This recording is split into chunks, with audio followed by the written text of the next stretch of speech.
After struggling with the XL on one of my previous videos, I figured I'd give it another shot again, on a condition that would be more favorable for an ASIM with a 20-degree drill angle on it. I'm bowling on the 2023 Masters pattern, which is a long pattern that plays the gutter. It's 46 feet, with 28 mils, most of that being forward oil, which promotes more skid through the pattern. The pattern's mostly flat, but it gives you some shape around the outside.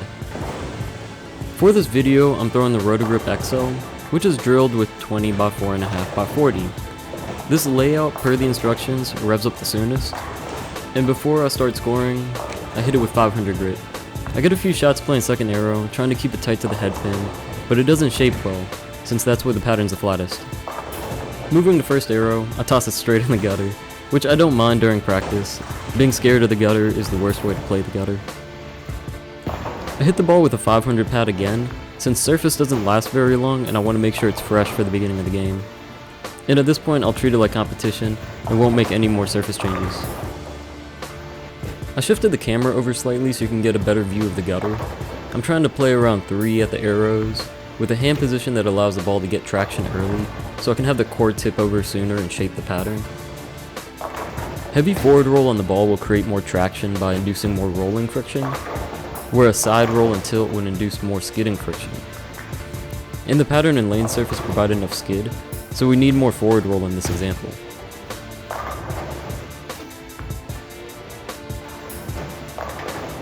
I'm not gonna lie, I didn't expect this ball to match up so well, and I'm pretty relieved after struggling with this on house shot.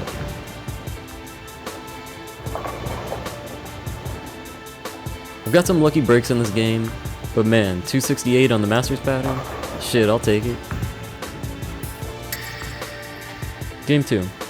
Here's where you can see the combination of both surface and layout burning in this early arcing rolling shape.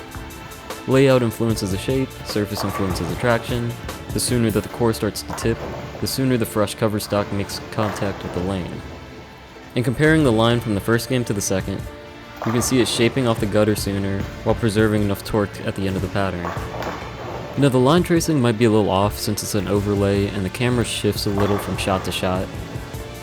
I'm just trying to give you a rough idea of how the pattern shapes as it breaks down. And now I find myself on 8 in a row, miss this to the right and crumble the left side. So try to add more axis rotation, but this one's missed right, leaving a 7 pin. Then I go heavy on the head pin for the last one. Alright, game 3. More friction is developed and I didn't really know what the best move is. I tried throwing it faster, but it still caught the friction and went through the face. Also tried a parallel move to keep it in the oil longer. And I got lucky tripping the 10. But then kind of settled on opening up my angle slightly. The small arc on the gutter is so uncomfortable to play with it being a long pattern.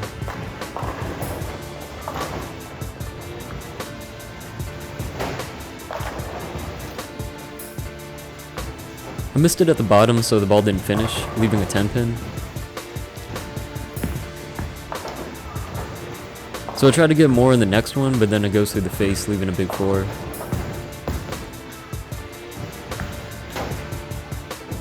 So from there I make a parallel move inside to keep it in the oil a little bit longer. Lucky trip on that 10 pin. Now I'm able to strike out for 201.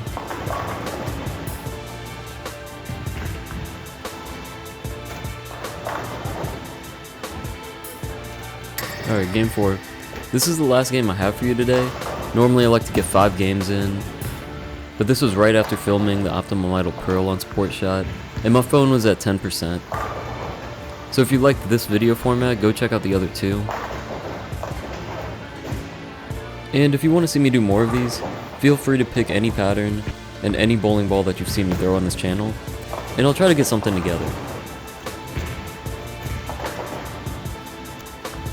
As for this last game, the XL is still in play. I just need to make better shots and watch out for the early hook.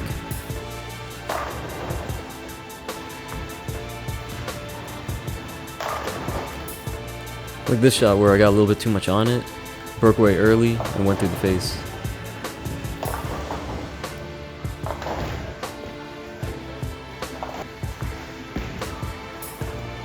And then I do the exact same thing in the 9th frame.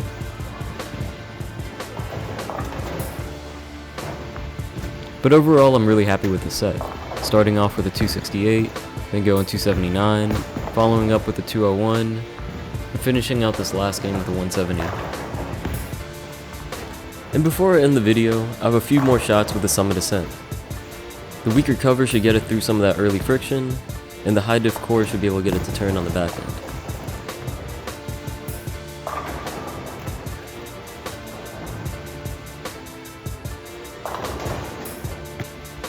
And like always, thanks for watching. See you guys later.